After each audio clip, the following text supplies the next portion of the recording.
It's the only culture which is still conscious that God is our making. Dissolving Him is the symbol that if you use your intellect right, you can dissolve the world. To reverse these roles is most important because if you determine the nature of your mind, something wonderful could happen.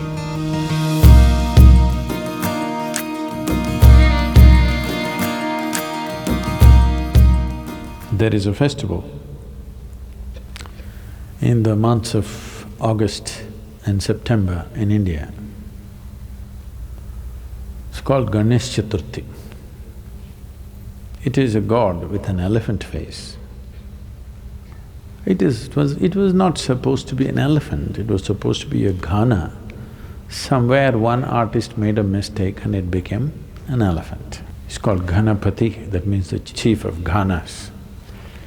So, they will make an image of Ganesh with clay, unburnt, and then they will paint him up nicely. Some people do without paint, some people do with paint. And then they will worship him and huge festival, music festivals happening around him, big events. Some people build huge ones, 108 feet tall, big ones. But after that period is over, usually 1 week, 15 days, in different places, different times, then they will go and drown it in the lake or in the ocean, so that God dissolves.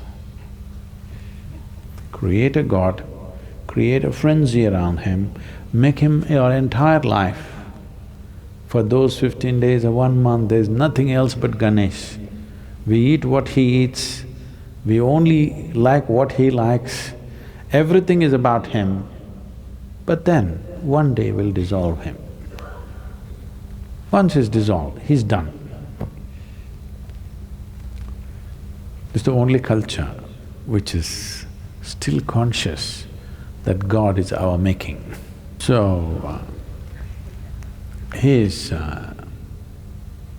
the symbol of intellectual activity because he wrote great scriptures and the sage who dictated the scriptures to him, the challenge for him from Ganesh was, he should not pause in the dictation. He must continuously speak and he will continuously write. He said, if you pause, I won't write further. It's a test for the sage, whether what he's speaking is really a fountainhead of his being or is it something scholarly that he makes up in his head. So Ganesh said, only uninterrupted dictation, if you do, I will write. If you pause somewhere, once I keep my pen down, I will not write again. So sage Vyasa spoke uninterrupted. It went on for months on end. Ganesh wrote without missing a single word, the best stenographer you can have. He is the symbol of human intellect. This is very symbolically right because this is the nature of your intellect. You can use it to consciously imagine something. Wonderful imagination, a man with an elephant head. An elephant head because that's the biggest head you can find on the planet. That means lots of brain. So, the symbol of human intellect, dissolving him is the symbol that if you use your intellect right, you can dissolve the world. Dissolving the activity of your intellect is no problem. Once you dissolve the world with your imagination, switching off the imagination is not a big problem. You can obliterate the universe with your imagination. In your experience, universe will not exist if you create a powerful imagination. But then, switching off the imagination is a much simpler process. If the imagination is consciously developed, turning it off is easy. Right now, bits and pieces of imagination happening unconsciously, it looks like it's impossible to stop it. So the entire festival is symbolic of this, that we create him and you must see the festivity that happens around him. Usually he's kept in public places. In every home it'll be kept, private ones.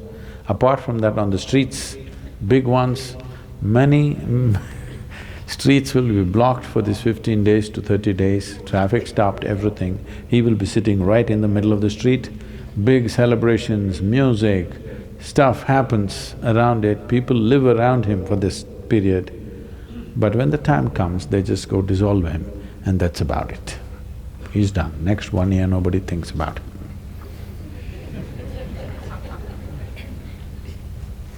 If you could do this full-fledged with your imagination and your intellect, oh, this mind or this activity that we call as mind, I want you to get this clearly. Your mind is not an absolute thing. It is only a certain type of activity. No activity, no mind. Yes or no? Suppose you have no thought at all right now. Do you have a mind? Oh, I have a mind, I don't have a mind. Yes, you have, because that's a thought. If there is no thought, there is no such thing as mind because it's a certain activity. Consciousness is capable of being here without the assistance of activity. Activity does not make consciousness. Consciousness makes activity. I move the hand. The hand does not move me. It's me who moves the hand. Similarly, it's me who moves the mind. It's not the other way round, but it's become the other way round. The nature of your mind has become you, isn't it? All the freaky stuff that your mind does has become your quality, isn't it? Now, to reverse these roles is most important because if you determine the nature of your mind, something wonderful could happen. If your mind determines the nature of who you are, it is an accident. Is it a terrible accident or not? That situations decide, but it's an accident.